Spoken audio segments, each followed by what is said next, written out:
యామిని రాజుని తీసుకొని కావ్య వాళ్ళ ఇంటికి వచ్చి ఇలా అంటూ ఉంటుంది.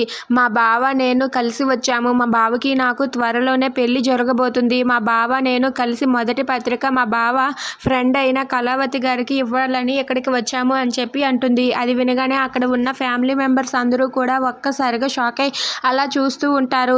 ఇక అక్కడ ఉన్న అపర్ణ వస్తుంది. ఇక అపర్ణ రాగానే అపర్ణను చూసి రాజు ఒక్కసారిగా షాక్ అవుతాడు. అది చూసి యామిని ఇలా అంటూ ఉంటుంది. ఈవిడ అప్పుడు గుడిలో కలిసిన ఆంటీయే కదా, ఈ ఆంటీ ఏంటి ఇక్కడ ఉన్నారు, ఈవిడ నువ్వు కలిసి ఉన్నారేంటి అని చెప్పి యామిని అడుగుతూ ఉంటుంది. అది వినగానే అక్కడ ఉన్న రాజు కూడా అలా చూస్తూ ఉంటాడు. అసలు ఈ ఆంటీ ఎక్కడ ఉన్నారేంటి అని చెప్పి రాజు అనుకుంటూ ఉంటాడు.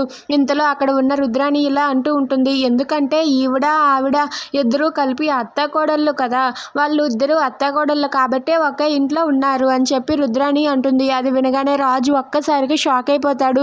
ఏంటి ఈవిడ నీకు ముందే తెలుసా, ముందే పరిచయం ఉందా అని చెప్పి కావ్యతో రాజు అడుగుతూ ఉంటాడు. అది వినగానే కావ్య అయితే అవునండి అని చెప్పి అంటుంది. అది వినగానే రాజు ఒక్కసారిగా షాక్ అయ్యి అలా ఉండిపోతాడు. కానీ మీకు ఒక విషయం చెప్పాలండి అని చెప్పి అంటూ ఉంటుంది.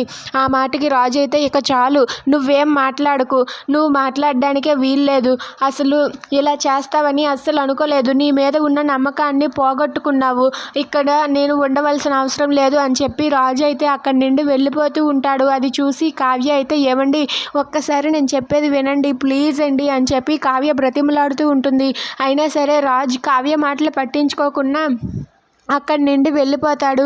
అది చూసి కావ్య అపర్ణ వాళ్ళైతే చాలా బాధపడుతూ ఉంటారు. ఇక కావ్య ఏం చేయలేక అక్కడే అలా కూర్చొని ఏడుస్తూ ఉంటుంది. అది చూసి వాళ్ళ ఫ్యామిలీ మెంబర్స్ అందరూ కూడా కావ్య దగ్గరకు వచ్చి అమ్మ ఎందుకమ్మా ఏమైంది అని చెప్పి బామ్మ వాళ్ళు అయితే అడుగుతూ ఉంటారు.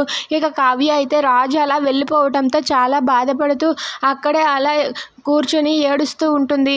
అది చూసి స్వప్న అప్పు వాళ్ళైతే చాలా బాధపడతారు. If you like this video please subscribe our channel.